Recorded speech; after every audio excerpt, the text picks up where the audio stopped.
a gente vai para o IoT. Bom, normalmente, agora sim, estamos... Léo acabou de chegar, boa noite, Léo. Hoje, dia 26/10, nossa 11ª aula de banco de dados. Não, que tecnologia da informação, tô louco. Nossa 11ª aula de TI, a gente vai seguir com a apresentação dos seminários.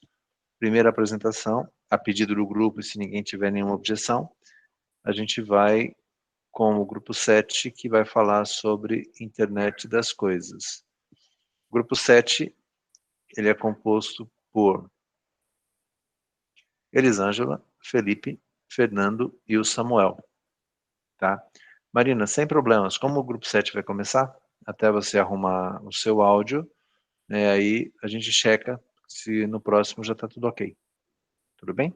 Se alguém tiver algum problema, me avise, né, eu vou interferindo, mas o grupo 7 tem a palavra, pode iniciar aí a sua apresentação, ok?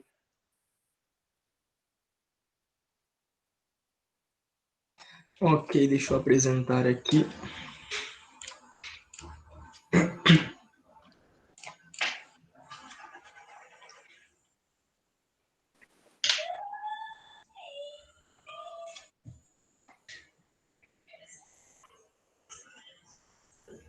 Está aparecendo a minha tela ou não?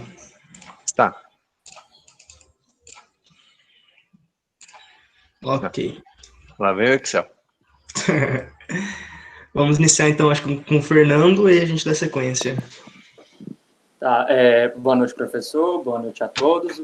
O grupo é composto por mim, por Elisângela, Felipe e Samuel. Vou dar o início do trabalho falando do conceito que seria IoT. Bom, a Internet of Things, traduzido para o português, seria a Internet das Coisas, que já nos traz um conceito sobre conexão entre objetos físicos utilizados sensores, chips e softwares. Nos últimos anos, a IoT se tornou uma das tecnologias mais importantes do século XXI. E agora que podemos conectar objetos do dia a dia, como eletrodoméstico, carros, termostatos, para quem não sabe o que é termostatos, é um dispositivo destinado a manter constante a temperatura de um determinado sistema, através de uma regulação automática. A internet, por meio de dispositivos incomparados, é impossível uma comunicação perfeita entre pessoas, processos e coisas. Nesse mundo hiperconectado, os sistemas digitais podem registrar, monitorar e ajustar cada interação entre coisas conectadas, o mundo físico encontra o mundo digital, e eles se apoiam. Vou dar continuidade falando por que a internet das coisas é importante. Saber o que é IoT é estar a passo à frente dos seus concorrentes no quesito automação e digitalização. Vai muito além disso, e trazer a internet das coisas para o nosso cotidiano, melhorando a eficiência não apenas de processos comerciais e industriais, como também a nossa rotina pessoal. Afinal, se um celular com acesso à internet pode nos fornecer tantas e tantas vantagens, imagina inúmeros outros objetos com poder de conectividade, como ativar funcionado pelo celular antes de deixar uma tarde de verão, ou até mesmo programar acesso de luz externa quando você está voltando do trabalho. Tudo isso se torna possível com IoT. Agora eu vou passar para o Felipe e ele vai falar sobre a respeito da tecnologia se torna isso possível.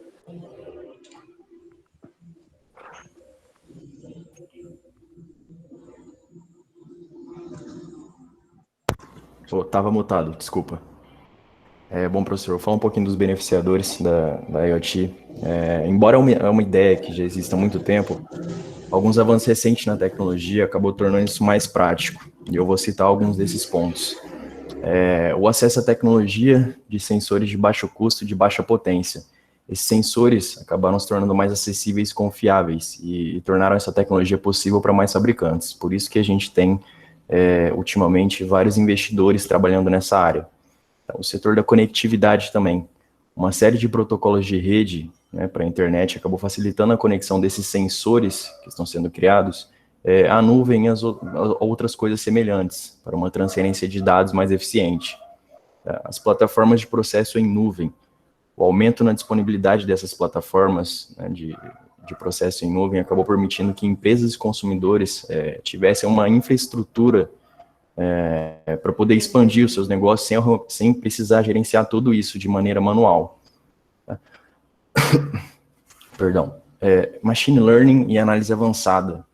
Com os avanços também nessas áreas, juntamente com acesso à quantidade variada de dados armazenados nas nuvens, as empresas puderam obter informações de maneira mais rápida e mais fácil também. E a parte mais importante, assim, que seria a inteligência artificial. Os avanços nessas áreas neurais trouxeram um processamento de linguagem natural para esses dispositivos. Acho que a Fer vai falar um pouquinho mais disso, então não vou me aprofundar muito, mas eu vou citar alguns exemplos que são Alexa, Cortana, Siri, e acabou tornando esse mercado mais atraente e acessível para o uso doméstico também, que é a parte que ela vai entrar. Eu vou falar agora de alguns setores que podem ser beneficiados, começando pela manufatura. Os fabricantes, eles podem acabar obtendo uma vantagem competitiva, utilizando um monitoramento de linha de produção, para permitir que a manutenção dele seja mais proativa no equipamento quando os sensores detectarem uma falha, por exemplo. As máquinas, elas podem ter alguns sensores, usando a IoT. Esses sensores, eles vão conseguir medir quando o resultado da produção estará comprometido, através de alguns alertas e sensores. Então, os fabricantes, eles vão poder verificar rapidamente a exatidão do equipamento que está dando essa falha na produção deles, que não vai deixar eles chegarem ao resultado que eles querem, e acabá-lo removendo da produção, sem que alguém precise ir lá.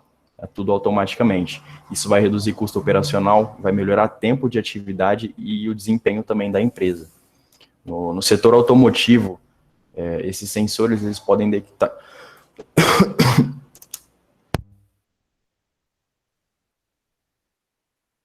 Perdão, professor. Eu tava no rancho, não é corona não, viu, gente? Foi friagem, chuva aí, complicou um pouquinho, perdão. Voltando, esses sensores nos veículos que já estarão na estrada, eles vão poder alertar o motorista com detalhes e recomendações, graças às informações agregadas, coletadas por alguns aplicativos que já estão em produção, e alguns que já são atuantes.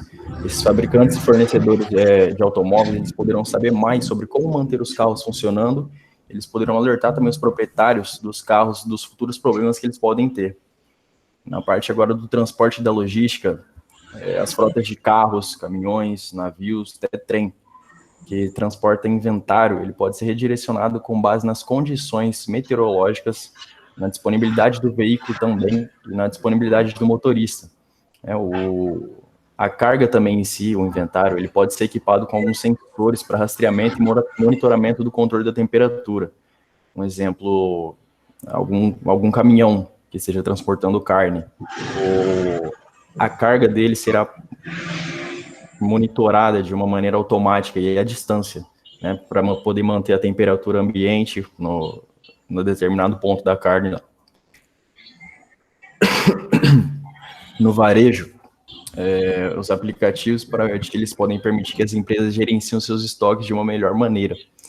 Por exemplo, algumas prateleiras inteligentes equipadas com esses sensores de peso, eles podem coletar informações e enviar os dados para a plataforma IoT.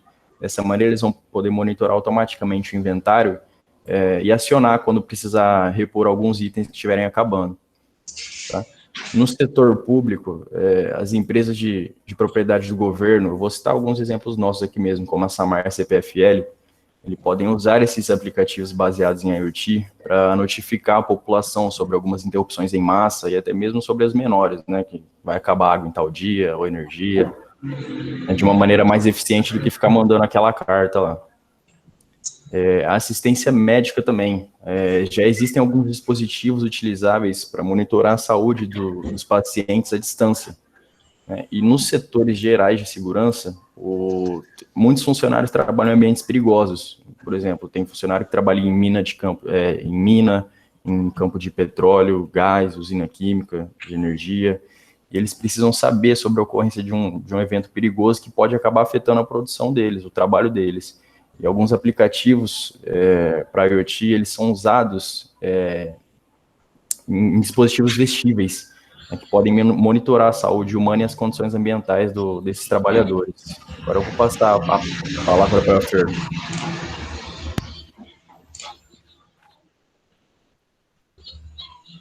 Bom, boa noite a todos. A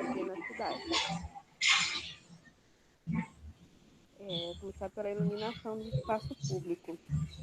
Ela melhora muito os pontos de iluminação através da tecnologia LED, e uma das vantagens é que ela é bem econômica, né? Aí também tem a questão de recolhimento e processamento. Um exemplo é a lixeira inteligente. Ela tem GPS, ela monitora o volume e o peso dos resíduos, né? E elas são disponibilizadas para os usuários,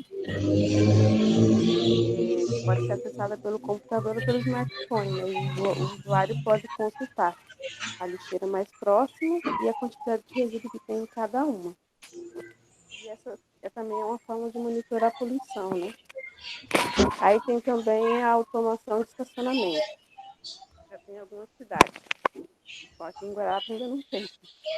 Um exemplo é a Zona Azul, né? Que ela funciona por meio de uma etiqueta inteligente instalada no automóvel, e ela se comunica com os sensores que são colocados no asfalto. E esses dados são todos monitorados, né, e processados. E temos também um sistema de emergência inteligente, monitoramento anticorrupção e da mobilidade. Agora eu vou falar da internet da IoT nos lares. Hoje em dia muitas pessoas já têm em seus lares, né, um grande sistema inteligente, onde a iluminação, a temperatura, a segurança, entre outros fatores, são controlados ao alcance de suas mãos, através do smartphone conectado nos objetos. E tem também sensores de presença e movimento, né, que é a ativação de câmeras, automatização inteligente de itens da casa, né, e assistentes virtuais em seus smart TVs. Isso são a internet das coisas, né? E em ação dentro de casa.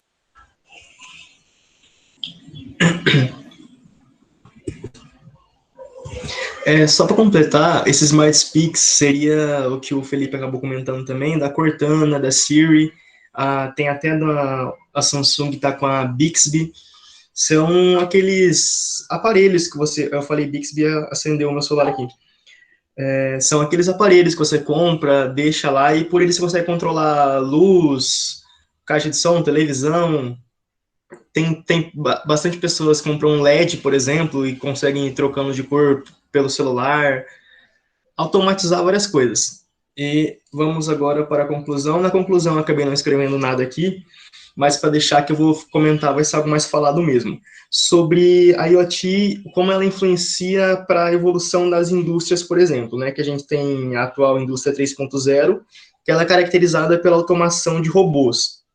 E com a IoT, a gente consegue otimizar os sistemas já existentes nesse processamento de dados, né, de inteligência artificial.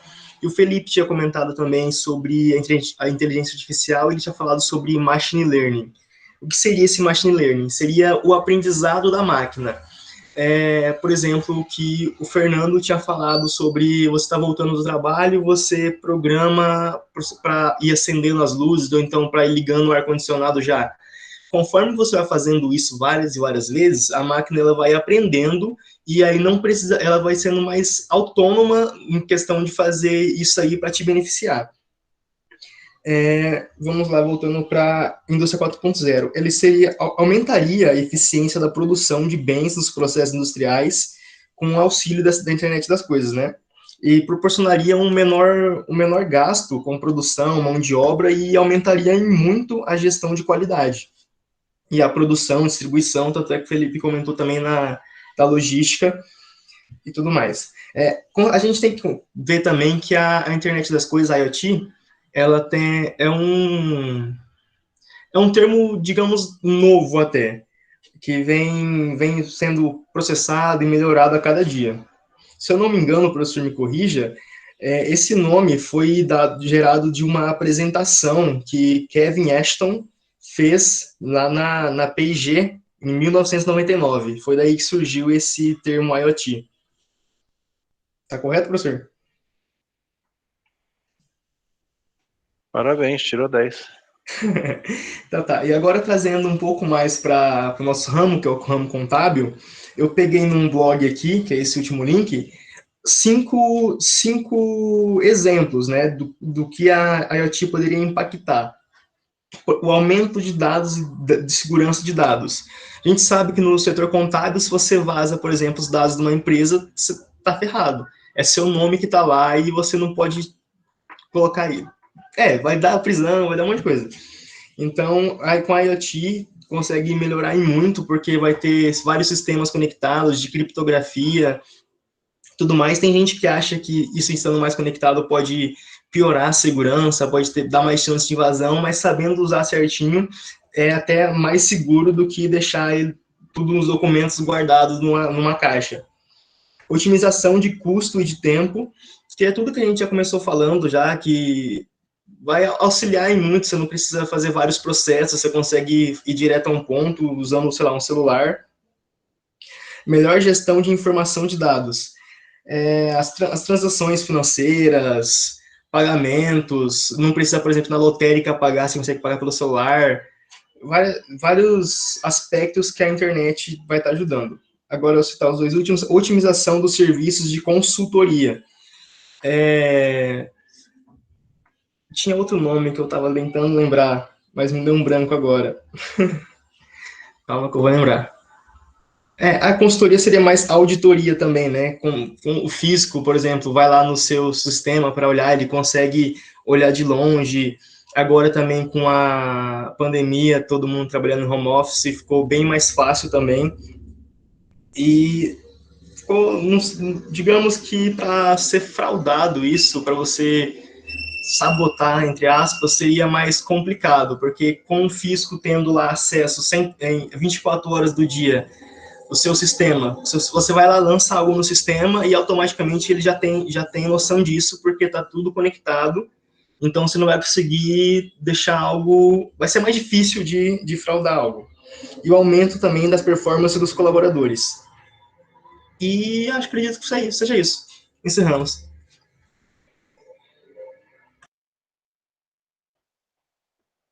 Muito bem, obrigado ao grupo. Né? Vocês trouxeram bastante coisas aí que são... Algumas estão acontecendo, outras a gente sabe que vai acontecer, acreditamos que vai acontecer. Né? E ouvindo vocês puxaram um gancho para a apresentação do grupo 2, que vai falar sobre a LGPD, e aí a gente vai ter que tomar mais cuidado com as informações que a gente recebe dos outros, as informações que nós temos acesso dos nossos clientes. Vocês, profissionais contábeis, muito mais. Porque não parece, mas vocês têm acesso a muitas informações que não podem ser divulgadas. E se forem vocês, a partir de agora, podem ser autuados. Mas isso não vai estragar a surpresa do grupo 2, não. Vocês passaram pela sopinha de letras, não teve jeito. Né? E aí tinha no começo da apresentação IA, inteligência artificial, e machine learning, aprendizado de máquina. Cada vez menos vocês, contadores, vão ter tarefas braçais a fazer. Tá? E eu não estou falando só de robotização, isso aí eu já esgotei com vocês. Mas quando a gente fala em machine learning, é a máquina aprendendo, ou software aprendendo, padrões, comportamentos. O exemplo que você deu, acho que foi você, Samuel. Todo dia eu chego em casa por volta de 19 horas, todo dia quando eu chego em casa eu acendo a luz da sala, todo dia por volta de 22 horas eu ligo o ar-condicionado do quarto, e esses assistentes que vocês falaram aí, que são software também, que eles podem estar no smartphone de vocês, eles podem estar hoje, já são vendidos em pequenas caixinhas, né, em dispositivos, e você já tem, por exemplo, TVs que ela já vem com o módulozinho do software que você utiliza.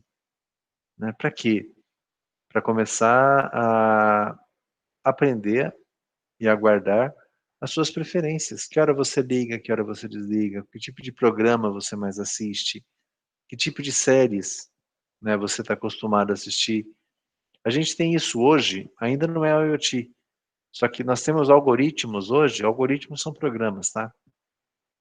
Que eles, por exemplo, Spotify, Deezer, Netflix, próprio YouTube, vocês já estão vendo que ele começa a te sugerir coisas de acordo com o seu padrão. Ele sugere músicas de acordo com o estilo que você está acostumado a ouvir. Ele sugere filmes e séries de acordo com o estilo que você está assistindo. E por vezes ele te pergunta: gostou dessa dica? Foi útil? E cada vez que vocês respondem que sim ou que não, ele vai aprendendo. Olha, essa linha aqui, esse desvio que eu fiz, funcionou com Samuel. Então, posso continuar porque eu estou sendo assertivo. Olha, essa aqui não. Playlists que o Spotify gera para vocês. Se você ouve as músicas, ele vai lá e aponta: ó, isso aqui ok, ok. Quando vocês pulam algumas músicas, ele fala: olha, não gostou dessa, isso aqui também não. Então ele vai refinando o seu algoritmo. Só estou falando isso para dar um exemplo a vocês muito próximos do que é o machine learning. Agora imagina vários sensores, vários dispositivos espalhados e principalmente coletando dados. Coletando, só coletando. E por trás, em algum lugar ali, tem um outro equipamento ou dispositivo que vai processando tudo aquilo que ele vai coletando. Tem um grupo que vai falar conosco, o grupo 6, vai falar sobre nuvem. Né? Gente, que tamanho que está tendo que ficar essa nuvem para poder lidar com tantas informações assim? Então, para vocês contadores, né, fechando aí a resenha dessa apresentação, vocês vão ter que repensar, porque toda empresa, em todas as áreas, em todas as atividades, você pode ter sensores que vão gerando dados para facilitar depois você ou apurar custo, ou apurar resultado, ou checar se as coisas estão sendo feitas de maneira correta. Então vocês vão ter uma gama de recursos que é bom vocês conhecerem, vocês mesmo não sendo de TI, mas conhecerem para vocês usarem. Né? Não sei se foi o Felipe, eu não sei se foi o Fernando, mas alguém falou dos carros. Né? As montadoras vão conseguir saber como é que o carro está, qual média que ele tem feito, como é que está o desgaste de pneus. Para quê? Para melhorar. Né? E esse ano não entrou na pauta de vocês os carros autômatos. Eu não pedi para vocês olharem para ele, só que vocês passaram por ele. Né? Salvo engano, semana passada, não me lembro quem, mas alguém falou para a gente de carros autômatos.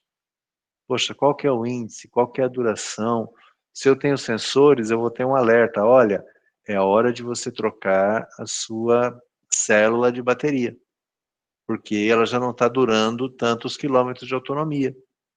Enfim, coisas que poderão ser feitas preventivamente, porque esses dados vão ser coletados e a gente vai começar a ser acionados para tomar algumas ações. E algumas você não vai ser acionado. Olha, para a semana que vem já tem uma revisão do seu carro agendada, ok? Não esquece de comparecer. Fique pensando, né, para que a gente vai usar o nosso cérebro se essas coisas vão estar automatizadas. Estranho. Tá? Mas aí no final da aula eu posso fechar, né, tudo que a gente falou nesses dias. Não quero prolongar demais hoje não. Podemos seguir com, deixa eu ver, a gente falou de IoT, talvez o grupo 6 para falar para a gente sobre nuvem. Pode ser. Ok, então vamos lá de grupo 6. Pode assumir o piloto. Enquanto isso eu vou pegar aqui a constituição e formação do grupo 6. Professor, onde que é para eu te encaminhar o Excel? Você pode, manda no WhatsApp. Eu já Beleza. pego aqui e subo no curso de vocês. Mas eu não quero Excel, Samuel, eu quero um PDF. Mentira, manda lá do jeito que tiver. O grupo 6 é o João Milton, Augusto, Matheus e o Harrison. Tá apresentando? Sim, nuvem, armazenamento e GED. Ah, tá. Então vamos lá. Eu que vou começar. O nosso grupo vai falar um pouco sobre a nuvem, armazenamentos e JET. De uma forma simplificada, a nuvem é um tipo de terceirização de arquivamento dos documentos, das fotos e dos programas. Ao invés de nós usarmos o computador para armazenar, a gente vai usar um servidor. Esses servidores ficam em diferentes países, estados, espalhados pelo mundo. Essa foto de baixo é um dos exemplos dos servidores. Os servidores são inúmeros discos rígidos conectados que guardam nossos arquivos e backups. Os backups seriam as cópias de segurança. Com uma conta é possível acessar, compartilhar e editar, até mesmo excluir esses arquivos da nuvem. Aí um pequeno exemplo seria que a nuvem antigamente era indicada, representava a internet, indicando que não importava o caminho pelo qual a informação seguiria até chegar no ponto final.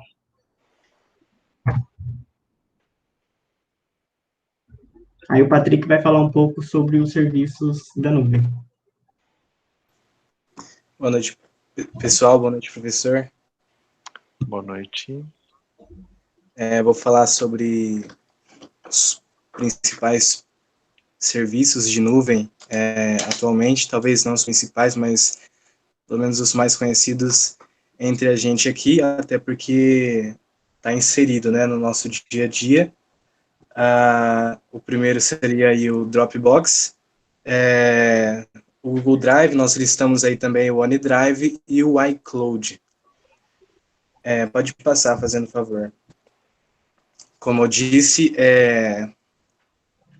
esses talvez não sejam os principais, mas talvez os mais conhecidos entre a gente, né? Poderíamos citar outros aí como o Amazon Web Services, que inclusive a Netflix, ela pega serviço da Amazon para guardar o seu conteúdo, para armazenar o seu conteúdo. E eu não, falando de armazenamento, eu não estou falando da transmissão por streamer, né, que eles fazem. Estou dizendo realmente que a Netflix, ela opta por armazenar os seus conteúdos em nuvem, como, por exemplo, todos os seus bancos de dados, tudo que compõe o aplicativo da Netflix, eles usam o armazenamento em nuvem, toda a lógica de negócios, enfim, etc. E nós temos aí, de novo, como eu falei, também não está na ordem assim de seja mais famoso ou não, mas o mais conhecido, talvez até entre nós aqui, seja o Google Drive, até porque nós, tendo uma conta do YouTube, ou então Gmail, ou até mesmo do Meet, nós também temos o Drive, né, que é sincronizado, né? E o Google Drive, inicialmente, ele oferece um espaço de 15 GB, é eficiente, mas limitado, né? Mas muito eficiente, se a gente não for guardar muitas coisas, né? É muito eficiente. E esse espaço de 15 GB, ele é um espaço gratuito que eles oferecem. Esse serviço, ele é um serviço gratuito. Eles também têm a sua assinatura, por exemplo, de 100 GB por R$ 6,99 mensais. Tem também o serviço de 2 TB, que vai custar R$ 34,99 por mês. Né? Fora isso, a conta do Drive está sincronizado a planilhas como a do Excel, que é da Microsoft, né? E tem documentos de texto, como o Word também, que é muito conhecido pela gente, e apresentação em slides para edição. E como essas contas estão todas sincronizadas, o Google Drive ele nos possibilita compartilhar esses conteúdos, né, sem necessariamente que esses conteúdos estejam ocupando o espaço físico do nosso computador, através de links, compartilhar através de links com outros usuários. Tá? Temos também o OneDrive, que é da Microsoft, né? E também ela está sincronizada a outras contas, como, por exemplo, a do Outlook, né? Se você tem um e-mail Outlook, você também tem acesso ao OneDrive. Ele dispõe inicialmente de um espaço de 5 GB, e ele também tem os pacotes de serviços, né? Por exemplo, o OneDrive, ele trabalha também com serviço de 1 TB, se o usuário for assinante, do pacote Office 365, né? Ou então, por R$ 9,99 por mês, tem um serviço de 100 GB. E o iCloud é o da Apple, e ele tem uma privacidade, né? Ele não compartilha conteúdo com outros dispositivos que não seja da Apple, né? E ele também tem o seu serviço gratuito, 5 GB, e também tem o seu serviço pago, a partir de R$ 3,50 mensais, tem um pacote de 50 GB, e também tem a disponibilidade de 2 TB por R$ 34,90 por mês. Pode passar, fazendo um favor. Boa noite, professor. Boa noite a todos. Sou o Augusto. Eu fiquei aqui, então, com a parte do GED, né, que é o Gerenciamento Eletrônico dos Documentos, né? A gestão dos documentos, ela está ligada com os princípios da economia, eficácia, produção e também a gestão dos documentos, né? Sendo assim, a pessoa, ela pode encontrar o documento tanto no dia certo, na hora certa, e para a pessoa certa com o menor custo possível, né? Que é a parte da gestão, não tem que ficar procurando em arquivos físicos, né? Através da gestão dos documentos de forma eletrônica, acaba agilizando todo esse processo do colaborador ter que parar e procurar o arquivo, acaba sendo mais fácil, sendo que ele está dividido, pode ser dividido em pastas, né, em datas, ou até mesmo por tipo de arquivo. Então, essa gestão, ela tem um intuito aí, ela traz tanto na hora certa, como no dia, e também para a pessoa certa, né? Algumas empresas costumam limitar, né, o contato do documento aos colaboradores, né? Então, dessa forma também pode-se fazer aí uma forma de gestão dos próprios documentos em questão de colaboradores, né? Qual colaborador deve acessar ou não, né? E em sentido um pouco mais amplo aí, ele assegura, né, o acesso pleno aos documentos, informações importantes e tomadas de decisões diárias, né? E que garante também os direitos e deveres. E quais seriam os objetivos que são específicos do gerenciamento dos documentos? Né, que seria permitir de forma ágil e assertiva o acesso aos documentos e informações, né, promover a transparência dos atos administrativos, garantir a eficiência, economia e eficácia, tornar o processo decisório mais célere, racionar a produção documental, né, controlar o fluxo de documentos e organizações dos arquivos, e normatizar os processos de classificação, né, como transparência, guarda e eliminação dos documentos, e contribuir para a preservação do documento, do patrimônio documental da empresa, né, que através do gerenciamento eletrônico, corre-se o risco, porventura, de sumir um documento, algo, através do meio eletrônico, ele acaba sendo mais garantido quando se tem todas as precauções aí necessárias, né, que fazer os backups em dia, tudo certinho, manter toda essa parte da garantia e segurança dos documentos, né? E os principais módulos, né, que são as formas que pode se obter, né, o material para ser anexado de forma gerencial, aí não existe um padrão, né? Então, pode ser tanto papel, microfilmagem, imagem, som, planilhas, arquivos de texto, todo tipo e qualquer documento, né, ele pode se tornar um arquivo eletrônico para ser guardado aí nos arquivos da empresa. E os principais modos de solução hoje do GED são as capturas, né, que é tipo a foto, a imagem, né, o gerenciamento de documento, que é a tecnologia que permite gerenciar, conforme eficácia, a criação até a revisão dos documentos, a aprovação e descarte de documentos eletrônicos também que não se vê necessário. Né, o BPM, que é a que controla e gerencia os processos dentro de uma organização, garantindo que as tarefas elas sejam executadas pelas pessoas corretas no tempo previamente definido. Né? Pode-se estipular também um momento certo para estar buscando esse documento e utilizando esses documentos também. O processamento de formulários, que é a tecnologia que possibilita reconhecer as informações e relacionar também, né, que pode ser uma forma de buscar algumas informações, mesmo levantar algumas informações, e tudo isso está ligado com o gerenciamento eletrônico. E também a questão dos repositórios, né, que é o gerenciamento do ciclo de vida do documento, independente de que mídia que ele se encontre. É a forma de gerenciar e até recordar esse documento no momento que se achar necessário. Então, esses aí foi mais ou menos um básico aí, até sobre o que é o gerenciamento eletrônico dos documentos, né, e quais são as funções e os meios alternativos que podem ser utilizados para adotar esse dentro de uma empresa. E eu até posso dizer, como forma de, né, eu trabalho numa empresa em que praticamente todos os processos ele é feito de forma eletrônica, e isso tem, assim, a questão do processo, de adiantar o processo e otimizar também algo bem válido, e é algo principalmente a empresa tem muito cuidado com questão de garantia, de assegurar essas informações, e para nós, assim, naquela correria do dia a dia,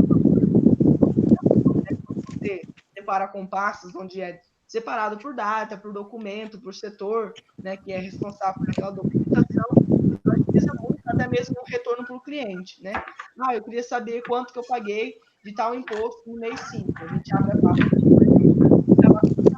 foram pagas referente àquele cliente. Então, isso, sim, agiliza muito o processo e é uma forma de otimizar também, né? Em vez de ter um espaço dentro da empresa onde separam os arquivos em prateleiras, né? Até mesmo, então, isso daí já agiliza muito. Ou, às vezes, colabora também na questão da agilidade na entrega e da solicitação do cliente também. Então, essa aí é a minha parte, falando um pouquinho sobre o GED, e agora vem o João aí para complementar um pouquinho também sobre o nosso trabalho. Muito obrigado, professor. Precisando, estou à disposição. Boa noite, professor. Boa noite a todos. Eu vou falar um pouco sobre o armazenamento em nuvem, mais voltado à nossa futura profissão, de quem for escolher mesmo ser contador. Então, eu acho que nada mais justo do que utilizar o termo contabilidade em nuvem, porque é diretamente relacionado à nuvem com a nossa profissão. Ainda mais quando a gente tinha, vamos dizer aí, 20 anos, 30 anos atrás, o armazenamento feito de forma física, só que agora feita de forma digitalizada e online. Com o armazenamento em nuvem, as rotinas produtivas sofreram grandes mudanças. Assim como o Augusto falou, ficou muito mais fácil armazenar e gerenciar documentos e arquivos, ainda mais quando a gente fala de nós mesmos, que futuramente vamos utilizar massivas quantidades de papéis todos os dias. Então, bom, pelo menos para mim, é difícil até de imaginar a espera da nota fiscal chegar para a gente, para que a gente possa armazenar em uma pasta e depois termos que ir para essa mesma pasta e procurar folha por folha. Então, perdia-se muito tempo com isso. E hoje já não é mais necessário, porque a organização e a agilidade que o armazenamento em nuvem traz são incomparáveis com o físico. E também tem um outro benefício que ele traz, que pelo menos grande parte dos escritórios ainda que tem o armazenamento de forma física sofre, é com a perda dos documentos. Então, tipo, se você colocar um documento em uma pasta errada, ou que está do lado, ou que está atrás da pasta que seria certa, já vai causar uma confusão enorme na empresa e às vezes perde muito tempo com isso. Porém, esse armazenamento pode ter custo. Só que eu disse pode porque existem programas que têm espaço gratuito, como, por exemplo, o Google Drive, que o Patrick falou. Tem uns 15 GB gratuitos. Mas eu pesquisei sobre o custo de se armazenar em nuvem, e em média, o armazenamento de 1 tera em nuvem é 36% mais caro. Porém, pode se tornar mais barato, porque não existe mais a necessidade de se contratar servidores, e com isso não existe mais a necessidade de manutenção dos mesmos, e nem com investimentos feitos em serviço de backup de dados, que quem ainda utiliza os programas de armazenamento tem que fazer backup nos dados todos os dias, e para isso tem um custo. E para finalizar, apesar de o armazenamento em nuvem ser mais caro que o físico, acredito que a segurança que ele nos traz compensa todo o investimento a mais que foi feito. Mas, claro, tudo isso é uma questão de fazer conta para ver se compensa mesmo a gente trazer a contabilidade em nuvem para nossa empresa. Mas, voltando para a segurança que o armazenamento em nuvem traz, é imenso, porque todos os dados são criptografados. Ou seja, somente o computador de emissão e o computador de recepção pode traduzir a linguagem que a criptografia traz. Então, acredito que seja isso, professor. Aqui a gente encerra.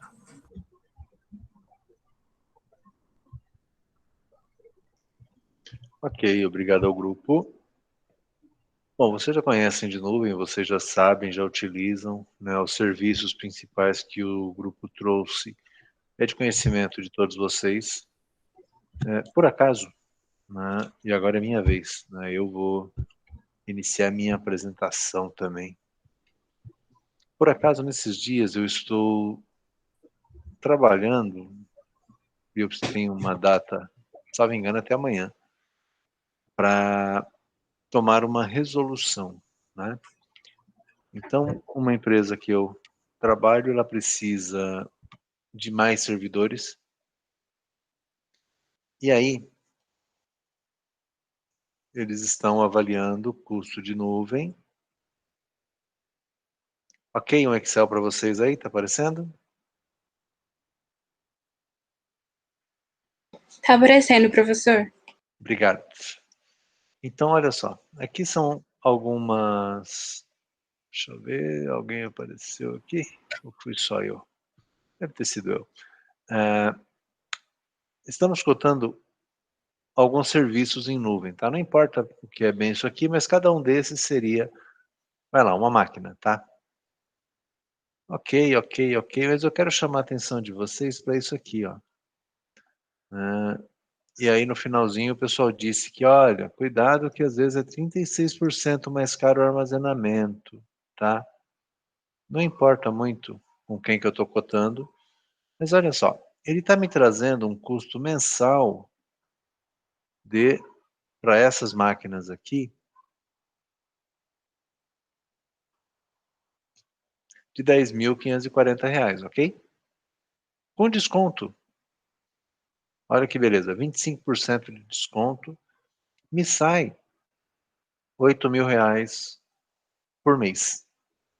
R$8.000 por mês.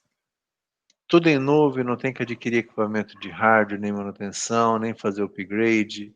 Tem segurança com firewall, licenciamento do sistema operacional, que não pode ser pirata.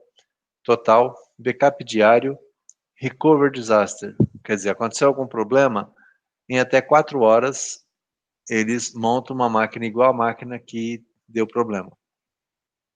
Ok? Ok. Só que eu tenho um problema que eu sou meio conservador, sabe? Apesar de ser um cara de TI, eu sou conservador em alguns aspectos. Deixa eu achar onde é que foi parar o meu... Não sei onde foi parar. Que droga. Deixa eu ver se eu consigo por aqui.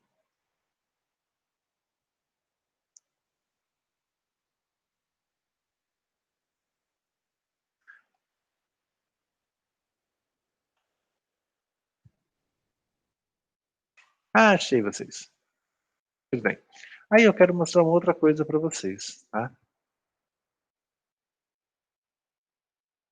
Olha só. Vou aumentar aqui um pouquinho.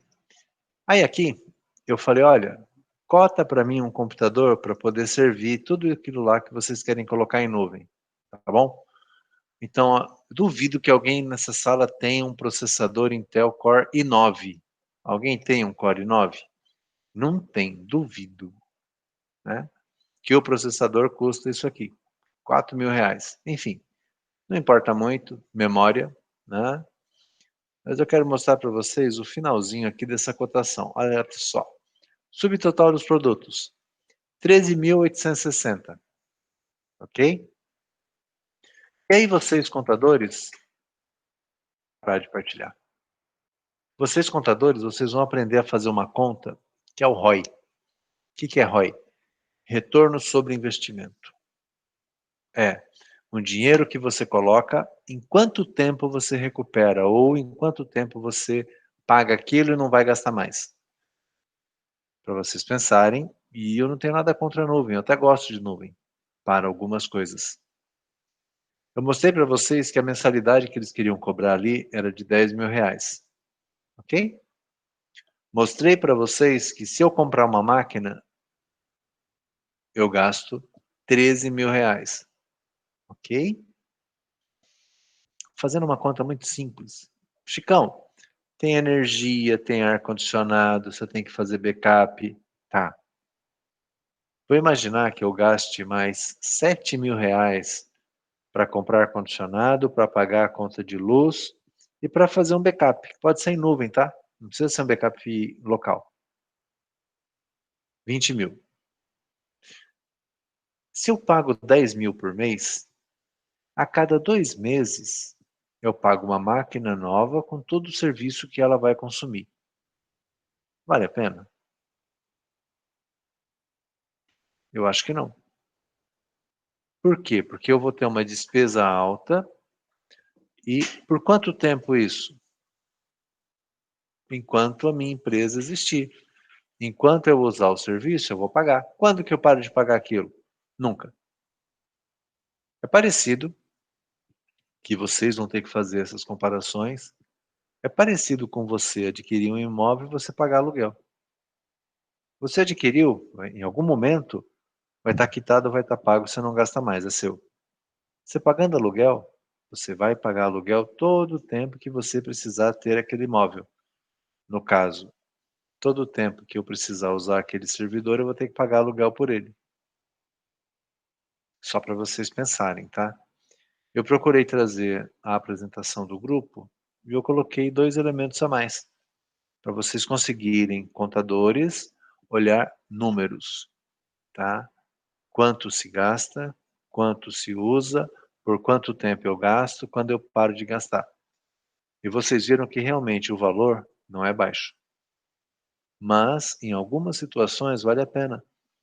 O grupo comentou no começo ali a situação da Netflix, que usa os serviços da Amazon. Usa, porque eles usam tanto de espaço. Imaginem quantos servidores eles teriam que adquirir em vários locais do mundo para poder prover o seu streamer, né, para poder prover os seus filmes. Então, para eles é muito melhor adquirir em nuvem, que aí está em qualquer lugar, pode ter em vários continentes diferentes, para ser mais rápido. Ainda assim, é mais barato para eles do que manter uma estrutura. Então, precisa se fazer contas. Tá? Para a gente, uso pessoal, ok. Armazenamento em nuvem é seguro? É seguro. Tem criptografia, como o pessoal falou. Tem segurança, como o pessoal falou. Só que dependendo do tamanho da sua empresa, o quanto você usa, pode não valer a pena. Ok? E aí o Augusto falou bastante para a gente sobre GED. GED é a substituição daquela sala de arquivo que vocês têm, quem trabalha em escritório, que vocês têm no escritório. Né? Vantagem do GED, quando você procura alguma coisa, você tem que achar, porque você armazenou.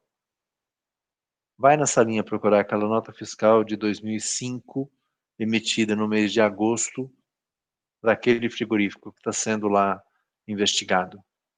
Possivelmente você não vai achar, porque sempre que a gente procura alguma coisa, não está na caixa correta. E aí, você não consegue recuperar aquela informação.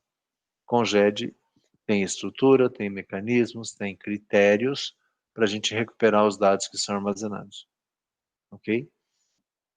Ponto de atenção. Em todos os casos, tá?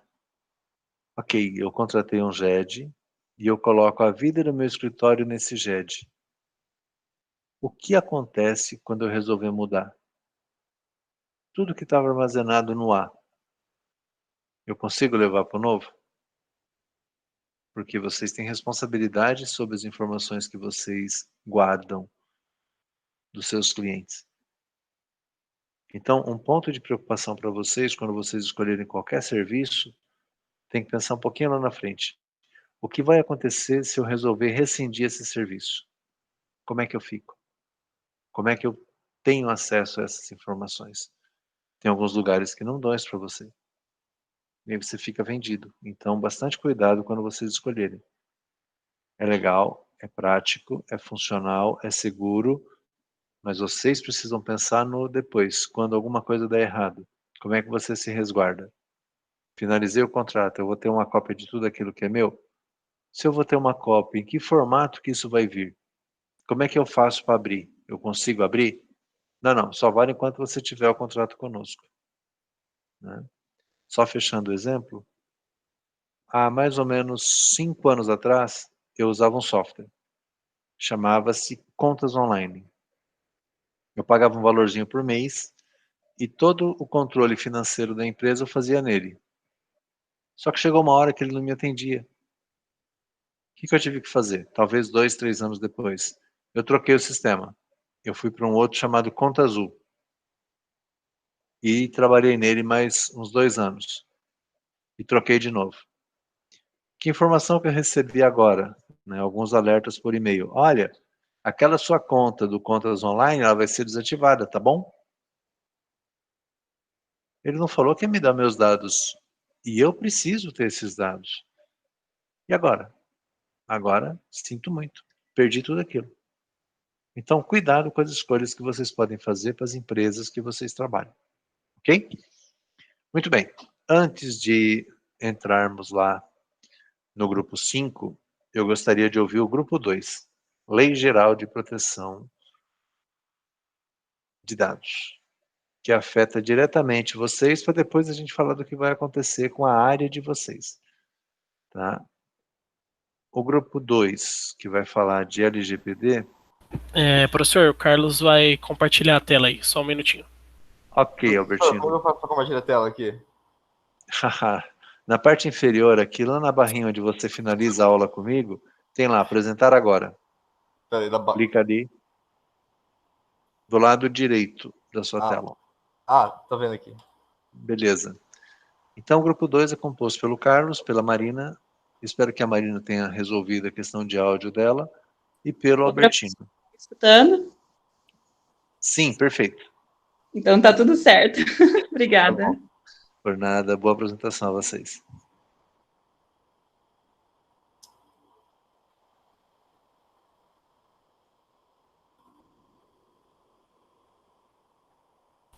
Professor, eu vou começar aqui.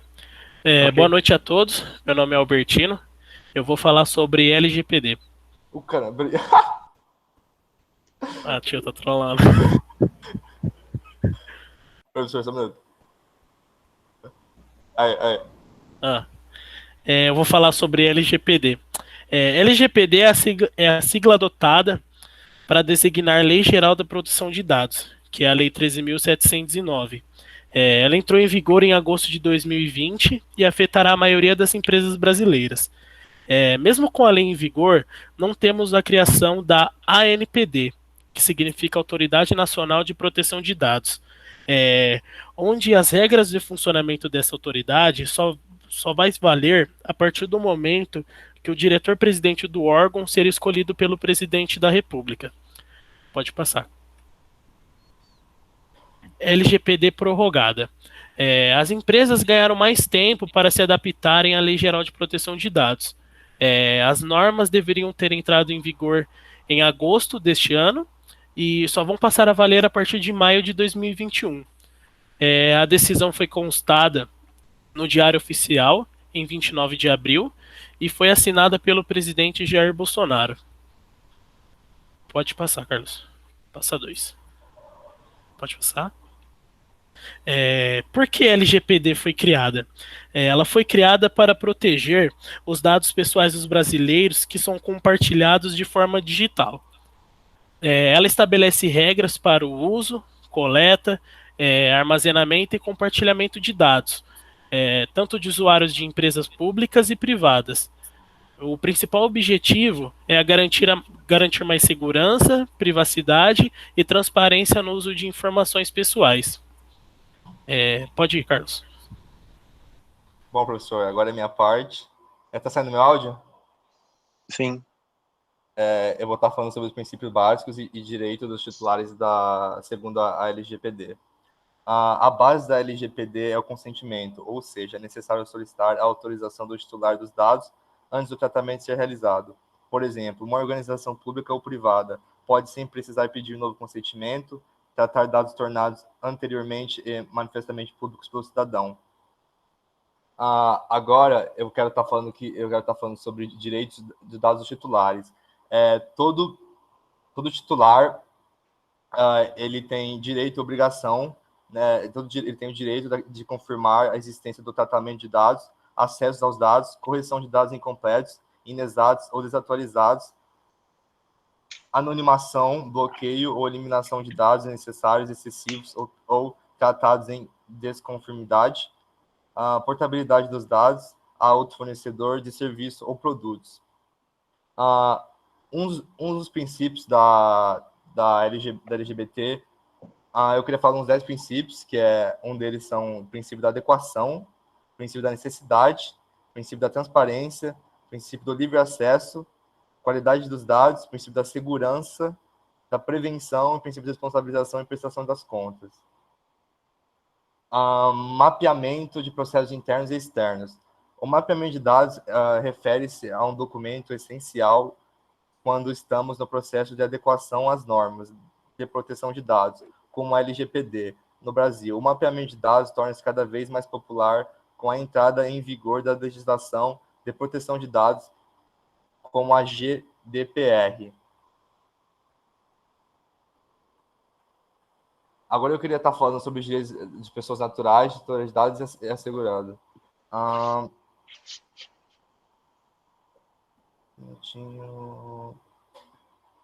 Professor. O titular dos dados pessoais tem direito a obter do controlador em relação aos dados do titular por eles tratados a qualquer momento e mediante a requisição, a confirmação da existência do tratamento, acesso aos dados mantidos pelo controlador, a anonimação e bloqueio ou eliminação de dados necessários, excessivos ou tratados com sumidade, informação com quem o controlador realizou o compartilhamento dos seus dados, informação sobre a possibilidade de não fornecer consentimento ou sobre as consequências da negativa, revogação do seu consentimento. Nossa, um minutinho. Agora eu vou estar falando sobre os princípios básicos da privacidade de dados. A finalidade da LGPD não será mais possível tratar dados pessoais com finalidades genéricas ou indeterminadas. O tratamento de cada informação pessoal deve ser feito com fins específicos, legítimos ou explícitos e informados, ou seja, as empresas devem explicar para que usarão cada um dos dados pessoais. Necessidade. As startups em empresas, em geral, devem utilizar apenas os dados estritamente necessários para alcançar as suas finalidades. Procurar fazer ponderação entre o que é realmente essencial para o negócio e o que é apenas conveniente. Qualidade de dados. Deve ser garantida aos titulares que as informações que a empresa tenha sobre eles sejam verdadeiras e atualizadas. É necessário ter atenção à exatidão, clareza e relevância dos dados de acordo com a necessidade e com a finalidade do seu tratamento. Segurança e responsabilidade. É responsabilidade das empresas buscar procedimentos, meios e tecnologias que garantem a proteção dos dados pessoais dos acessos por terceiros, e ainda que não sejam autorizados, como nos casos de invasões por hackers. Não discriminação. Os dados pessoais jamais podem ser usados para discriminar ou promover abusos contra os seus titulares. Adequação. Os dados pessoais tratados devem ser compatíveis com a finalidade informada pela empresa, ou seja, sua justificativa deve fazer sentido com o caráter da informação que você pede. Livre acesso. A pessoa física titular dos dados tem o direito de consultar de forma simples e gratuita todos os dados que a empresa detém a seu respeito. Transparência. Todas as informações passadas pela empresa em todos os seus meios de comunicação devem ser claras, precisas e verdadeiras. Responsabilização e prestação de contas. Além de procurarem em cumprir integralmente a lei, as empresas devem ter provas e evidências de todas as medidas adotadas para demonstrações a sua boa-fé e sua diligência. Alguns bons exemplos na comprovação que fizeram treinamentos de equipe, a contratação de consultorias especializadas, a utilização de protocolos e sistemas que garantem a segurança dos dados e acesso facilitado do titular da empresa, sempre que preciso. Assim, compreendendo e integralizando a verdadeira intenção da LGPD, se torna mais fácil para as startups desenharem seus modos de negócios e todas as empresas tratarem os dados na prática. Caso tenha dúvidas sobre o fluxo do seu negócio, temos especialistas. Prevenção.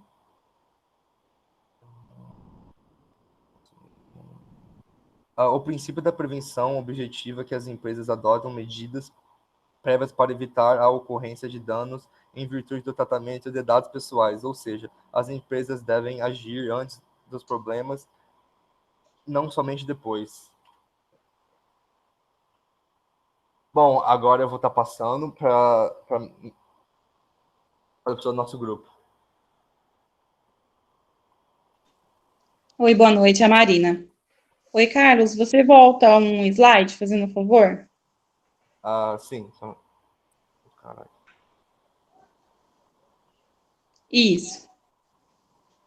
Bom, falando um pouquinho mais sobre a LGPD, tá? O objetivo é o quê? Conscientizar as empresas que o quanto antes começar a adequação vai ser o melhor para o seu negócio, né? É uma lei e que todos vai ter que se adaptar e interagir com isso daí, tá? Essa novidade. E então, resumindo um pouquinho do que os meninos falaram, a LGPD, ela vem aí com consentimento sobre os direitos, sobre os dados pessoais, né? É de interesse de todos, ela está aí para mapear os processos internos e externos, então, ou seja, todos os dados vão ser mapeados, né? Os contratos também que está abaixo são de extrema necessidade, porque hoje a internet, como a gente falou nos outros trabalhos, nuvem, está tudo aí exposto. Então, sobre isso daí que foi criada essa lei, para proteger todas essas informações, esses dados, tá? Como está abaixo ali na mãozinha, a obrigação legal, tá? Os princípios básicos das privacidade de dados, execução de políticas públicas também, os estudos dos órgãos de pesquisa. Que é isso? Eles vão criar penalidades, que eu vou falar um pouquinho depois, processo judicial, e o objetivo é a proteção da vida também, né, gente, com as informações, para não lesar nenhuma empresa e nenhum usuário. Pode passar no próximo, Carlos. Bom, aqui está um pouquinho, tá, do que pode acontecer aí para frente, que é o descumprimento dessas leis agora, eles vai acarretar multas, né, e um valor bem alto, corresponde a 2% do faturamento, né, da empresa, e se limita a 50 milhões por infração. Então, assim, as empresas têm que se adaptar o quanto antes, né, eles têm que começar a repassar os dados, fazer parcerias com as organizações que estão trabalhando com isso daí, tá? Essa semana mesmo já assisti uma palestrinha que a empresa onde eu trabalho já vai ter que se adaptar. Então, é novidade, mas está aí. E a gente vai ter que se adaptar. Uma coisa importante, deixa eu ver o que está falando aqui, é que ainda, como o Albertino falou, ainda está sendo providenciadas adequações, né, necessárias. Então, está tudo acontecendo, mas a gente é obrigado a responder isso daí, tá? Pode passar para o próximo. Contudo, a LGPD orienta as empresas a eliminem esses dados de sua base, ou seja, todas as informações que não são necessárias, a gente vai ter que restringir. Por quê?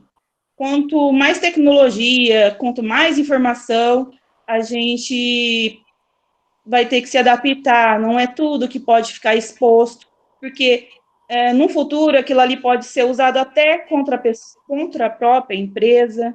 Então, o que eles falam? Que haja proteção para os titulares, caso seja necessário usar informações para outros fins, as instituições devem apresentar um motivo legítimo, específico e claro para o uso das informações de cada usuário, bem como documentar isso em relatórios. Então, tudo em relatórios, né, gente? Então, está tudo aberto. Próximo. É um obrigada, mas se a gente vê pontinhos amarelos aí, a gente já vê networks, internet, hackers, crime, segurança, cyberspace. Então, a gente vê esses números, a gente vê que a gente está muito exposto. Então, por isso, tudo, a LGPD foi criada já pensando nisso daí. Obrigada. Obrigado, Marina, Carlos, Bertino. Bom, gente, a ideia desse tema era chamar a atenção de vocês. Ano passado, anos anteriores, volta e meia, a gente já ouviu o seguinte: houve um vazamento de informações do Facebook, um vazamento de informações do Google, e hackers conseguiram acesso a tantas contas. E ficava por isso mesmo. Então, a ideia da LGPD é que as empresas que mantêm dados, e uma loja ela mantém dados. Quando você faz o cadastro numa loja, quando você faz o cadastro numa operadora de cartão de crédito, esses dados que eles recebem de vocês, eles precisam cuidar com muito carinho, com muita atenção, porque se esses dados eles vazarem e você não autorizou que seus dados fossem divulgados, a empresa vai ser autuada. É por isso que todos os sites que vocês estão acessando, né, de alguns meses para cá, ele está aparecendo um alertazinho lá embaixo que vocês não estão lendo, mas vocês estão autorizando esses locais a receberem os dados de vocês para efeito de compras, para efeito de ranking. Vocês não estão olhando o que está escrito lá, mas você está autorizando, pode acontecer que você está autorizando que seus dados sejam divulgados, quando você clica ali naquele OK. Então, bastante cuidado, né? E enquanto contadores, vocês recebem informações de clientes, informações de colaboradores do seu cliente, né? E vocês são responsáveis por essas informações. Se alguém invade os servidores do escritório da empresa de vocês, tem acesso aos dados, vocês podem ser autuados. Tá? Tem uma construtora, cliente de São Paulo, que eles estão muito preocupados, porque uma outra empresa do grupo sofreu uma autuação por conta dos dados expostos. Então, afeta muito a área de vocês. Vocês precisam buscar conhecimento e informações para se precaverem. E aí, o Carlos teve até que entender um pouco do juridiquês, porque você tem poucos advogados hoje que conseguem te orientar com relação às regras que a gente tem que seguir e como que a gente estrutura para não ser autuado. Então, vocês têm um espaço grande para conhecer dessa área e ver, né, o que ela pode trazer para vocês. Algumas empresas, elas eram especialistas em venda de dados, né? Tinha empresa que vendia e-mail e alguém comprava para disparar aqueles e-mails de propaganda, de ofertas. Vender e-mail assim não pode mais, não é permitido. Porque se alguém te mandou e-mail e você não está cadastrado lá, você pode questionar: como é que você conseguiu meus dados? E mover uma ação contra aquela empresa, até chegar em quem vendeu para eles. Tá? Então, assim, a coisa vai ficar bem complicada para a gente lidar. E junto a isso, nessa diretriz, determinação, e a gente acabou de falar de computação em nuvem, né? A gente acabou de falar de internet das coisas que vai capturando, vai com sensores, pegando as informações, mas isso tem que ser autorizado, então vai virar uma confusão, né, que aí vocês vão ter que ajudar a resolver, ok? Bom, por último, né, a gente vai lá para o grupo 5, e a gente vai falar um pouco mais sobre...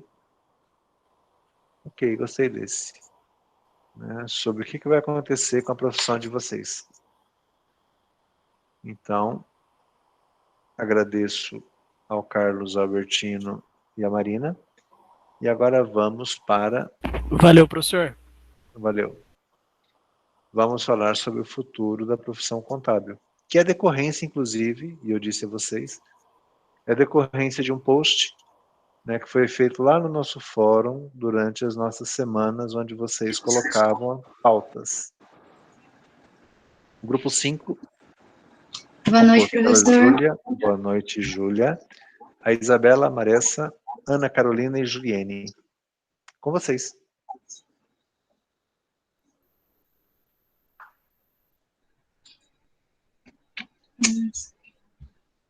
Só um minutinho, professor.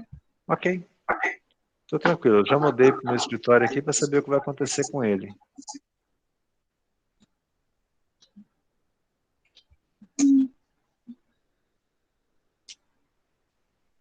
Está apresentando, professor? Está carregando, Júlia. Pronto. Carregou.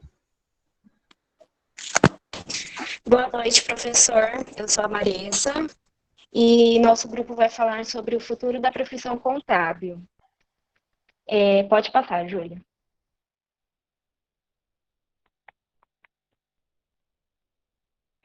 Então, tudo isso surgiu com um artigo que eu encontrei falando sobre o futuro da profissão contábil, que o número de profissionais de contabilidade saltou 16% entre 1986 a 2004 na França. Só que a partir daí, porém, esse número recuou quase 23%, graças ao desenvolvimento de softwares para contabilidade. Além disso, nos últimos anos, a tendência tem sido a de terceirizar a profissão contábil. Segundo o estudo, a segunda onda de declínio deve ser impulsionada pela tecnologia, com softwares inteligentes que podem executar tarefas de contabilidade sem a intervenção humana. Pode passar, Júlia. A estimativa é que a profissão seja extinta entre 2041 a 2056. E isso preocupou bastante a gente na hora de provar também, a gente ficou bem interessado no assunto. E o que deu para a gente encontrar de informação? Um cenário muito parecido já aconteceu há menos de 30 anos, na década de 90. Foi quando começou a revolução digital. O mercado contábil não ficou de fora. Com a chegada dos microcomputadores nas empresas, começaram a surgir os softwares contábeis. A contabilidade que saiu na frente se destacou, né? O pessoal que buscou se informar mais sobre o assunto. Eles ganharam mais produtividade, conseguiram contabilizar mais dados em menos tempo e melhoraram a qualidade de trabalho. E as empresas, os escritórios que não se adaptaram a essa mudança, se não foram extintas, perderam o seu espaço. Então, o que a gente conclui com essa informação? O profissional que apenas entrega guia e folha reforça essa imagem errada da classe, pois o seu cliente empresário vê apenas as contas a pagar, porque o governo exige, inclusive, a despesa dos honorários contábeis. Por isso, é correto afirmar que a contabilidade vai substituir esse profissional. O profissional que está entre as 5 profissões a serem extintas nos próximos anos. São esses que não procuram se atualizar e acaba perdendo espaço no mercado. Essa realidade só tende a crescer pela falta de atenção e o pessoal que não se adapta, né, para solucionar as dores dos clientes. Então, o contador deixou de ser o caminho livre para a própria extinção E algumas empresas utilizam a tecnologia para automatizar o processo e faz esse serviço por um custo baixíssimo. Pode passar, Júlia. Então, a gente conclui que aquele que melhor se adaptar às mudanças, assim como foi na evolução humana, sobreviverá e dominará o mercado.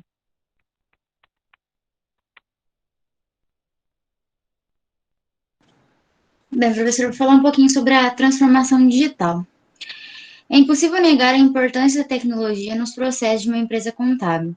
A tecnologia veio para otimizar e simplificar a rotina do profissional contábil, e não eliminar a sua função. Ou seja, a transformação digital, ela é um conceito muito comum na tecnologia. Ela é usada para um movimento de modernização de processos. Ou seja, são tecnologias que apareceram para quebrar processos tradicionais, processos normais dentro de uma empresa, facilitar esses processos. A TI é isso, é facilitar um processo para melhorar a otimização de uma empresa.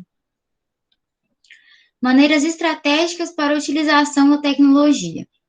Organização de processos, como eu acabei de dizer, você organiza processo, liga setores, facilita, né, agiliza esses processos e o atendimento ao cliente. Já existem sistemas que integram informações do cliente com o escritório de contabilidade. Esses sistemas fazem o profissional ser mais produtivo, errar menos, deixando assim os clientes mais satisfeitos. Os recursos da tecnologia de informação podem fazer uma grande diferença no resultado dos serviços entregues.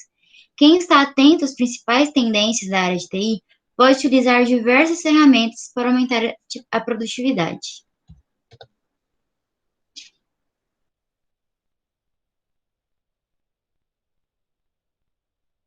Boa noite, professor. Eu vou falar, então, dando um pouquinho de continuidade ao que a Júlia já falou, sobre a transformação digital.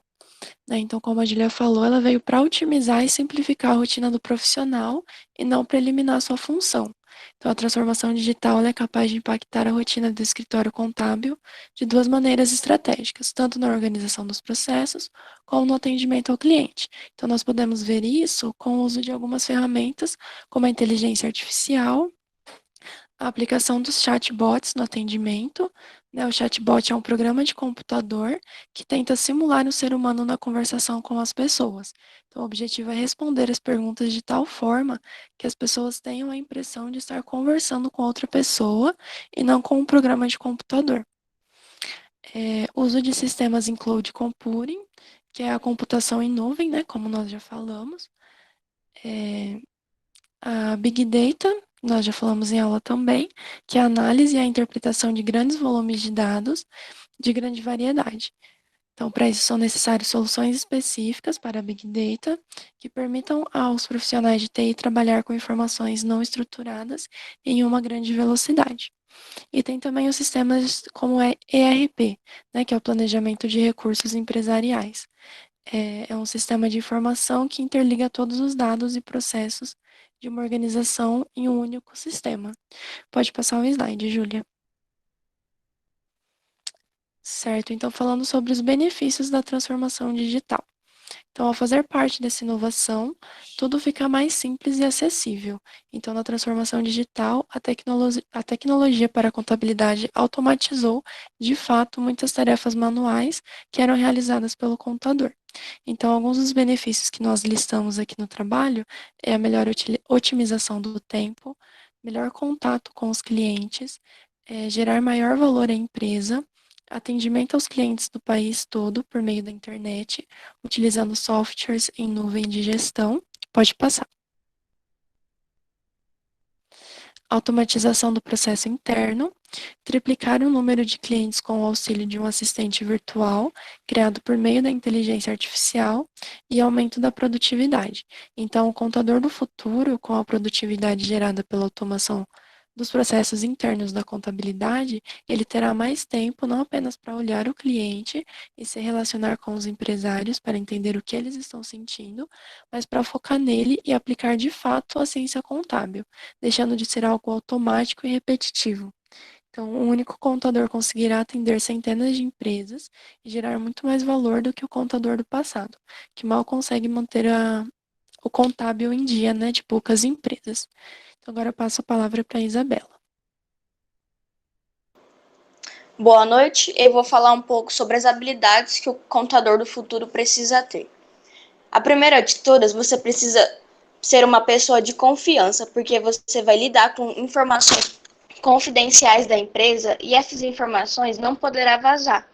Será informações pessoais de clientes, de fornecedores, de pessoas que vão fazer parte do teu círculo.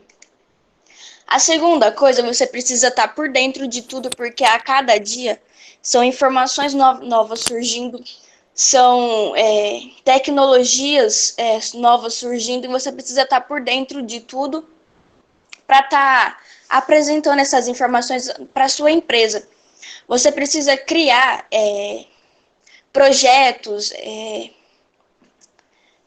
habilidades e apostar nisso que vai dar certo, ter certeza que isso vai ajudar os outros clientes, que vai ajudar os outros escritórios, não apenas criar por criar, mas criar e ter a certeza de que aquilo vai dar certo, de que aquilo será uma inovação que poderá agregar para o escritório.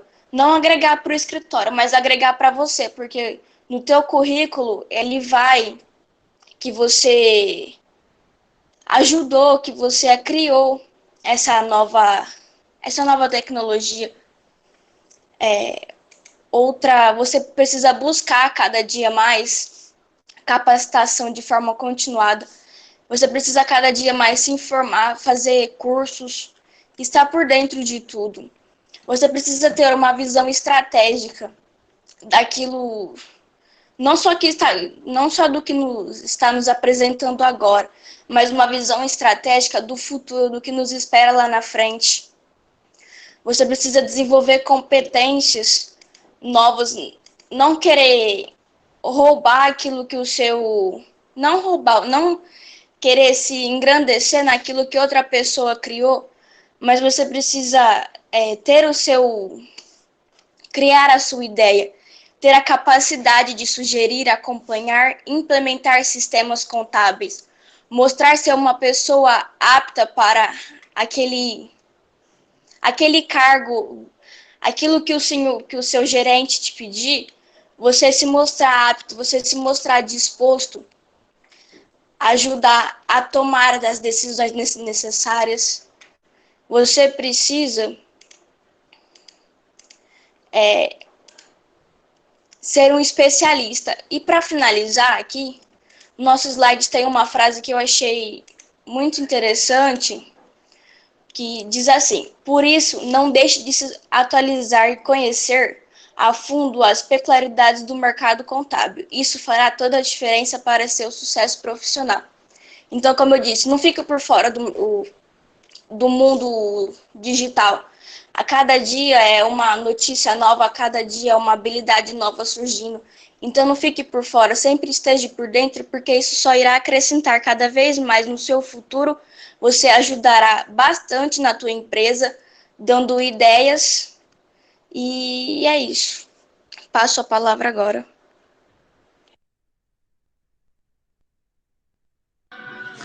Boa noite, professor. Sou a Juliene, vou falar um pouco agora da conclusão do nosso trabalho, né? E conforme todos já disseram anteriormente, né, o contador teve a sua carga de trabalho reduzida, né? Agora, de tal forma, ele tem tempo e energia para dedicar às atividades que requerem mais capacidade analítica e visão estratégica, né?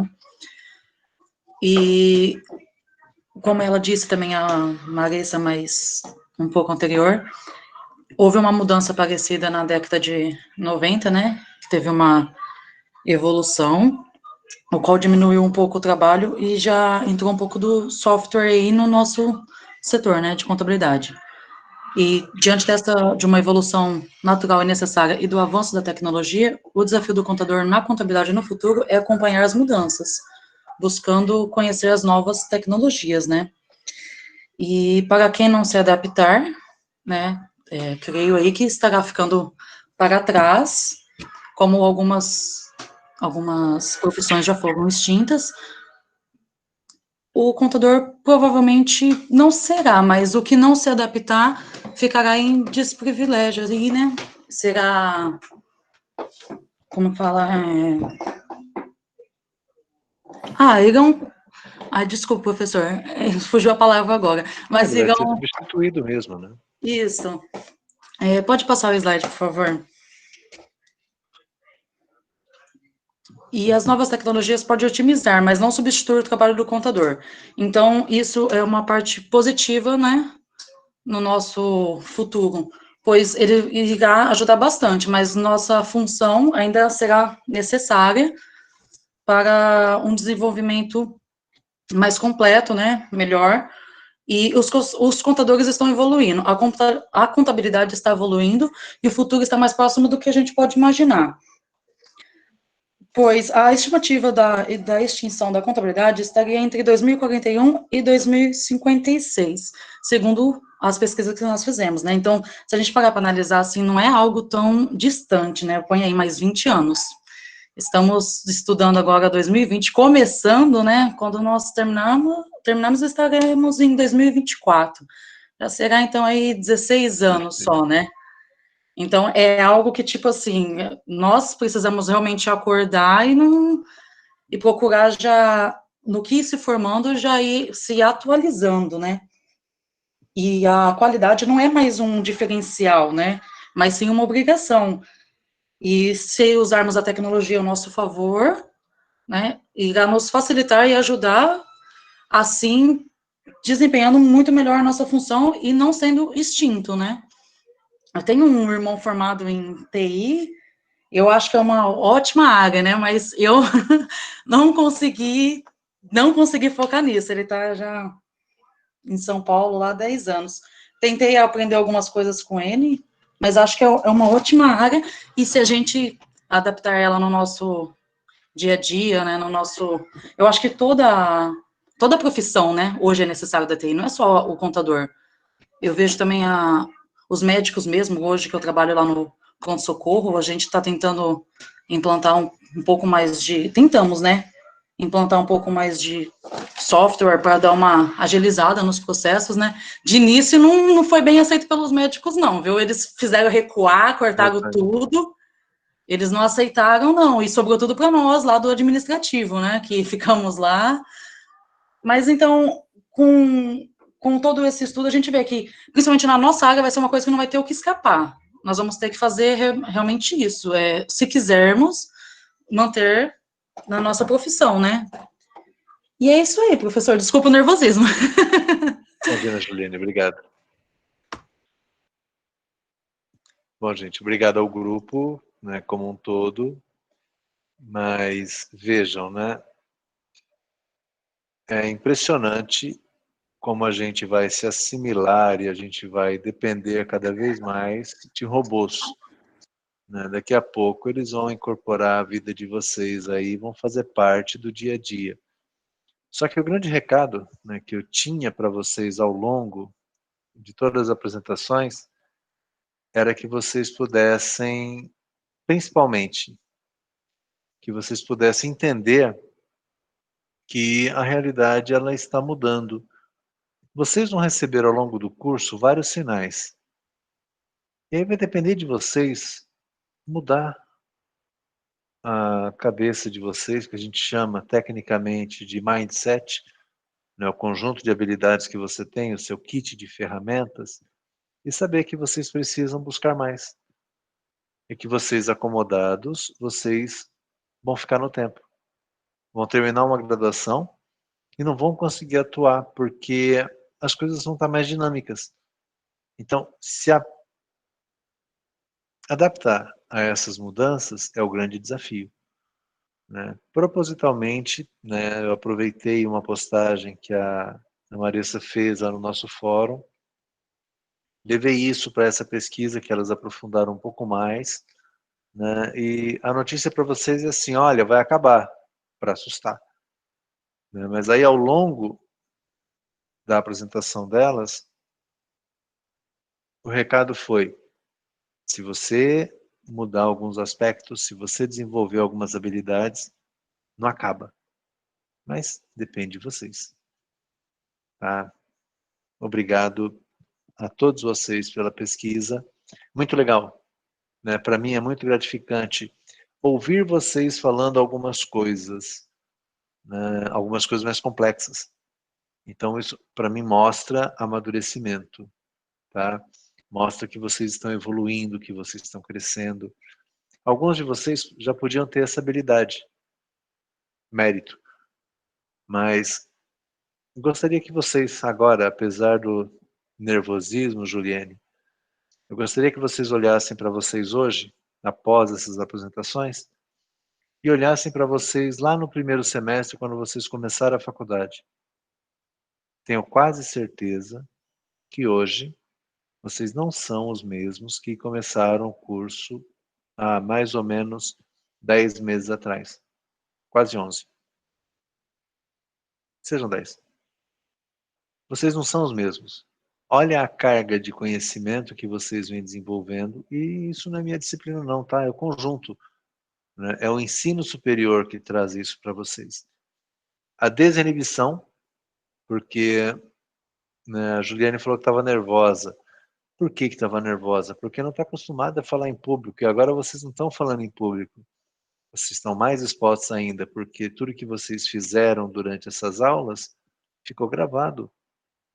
Né? E eu vou publicar, e eu vou compartilhar com vocês. É o momento de vocês. Né? No começo também eu não estava acostumado a dar aula online. Tive que me adequar, tive que me adaptar. E vou experimentando, e vou descobrindo, e vou procurando aproveitar esse momento. Não tenho dúvida que a gente está dando um crescimento, mesmo com pandemia. A gente está tendo que se readequar. Né? Se os médicos, Juliane, foram resistentes quando vocês foram colocar um prontuário eletrônico, melhorar o controle, eles se viram obrigados, com pandemia, a monitorar pacientes à distância, né, a começar alguns tipos de interações que não existia, que a tal da telemedicina vinha pregando, mas eles não queriam, porque eles não queriam mudar. Então, assim, é a onda, empurra. Ou você se adequa, ou você toma um capote e a hora que você acordar, alguém já está bem na sua frente. E vai acontecer, e está acontecendo com vocês. Tá? Para finalizar, que já são 45, eu estava ouvindo na semana passada, né, o Ministério da Economia, que agregou o Ministério do Trabalho, eles estão com uma iniciativa muito forte de desburocratizar. Isso impacta a área de vocês, simplifica a área de vocês e algumas coisas vocês não vão ser necessários mais. E aí? E aí, acompanha a mudança, vê a melhoria e vai vendo o que está aparecendo. Não para. Tá? Porque vocês vão ser atropelados pelo volume de alterações que vão surgir. Ok? Deu nosso horário? Semana que vem, feriado. Eu vejo vocês daqui a 15 dias. Muito obrigado a todos. Uma boa semana, boas aulas a vocês. E a gente se encontra em 15 dias. Tá? Obrigado a todos. Boa noite. Falou, professor. Tchau, professor. Boa noite. Boa noite. Boa noite, professor. Boa noite, Giovana. Juliane, boa noite. Boa noite, Mariane. Os inscritos, né? Harrison, boa noite. Marina, boa noite. Felipe, boa noite. Pamela, boa noite. Obrigado. Ana Carolina, boa noite. Hélio, boa noite. Fernando, boa noite. Boa noite a todos vocês.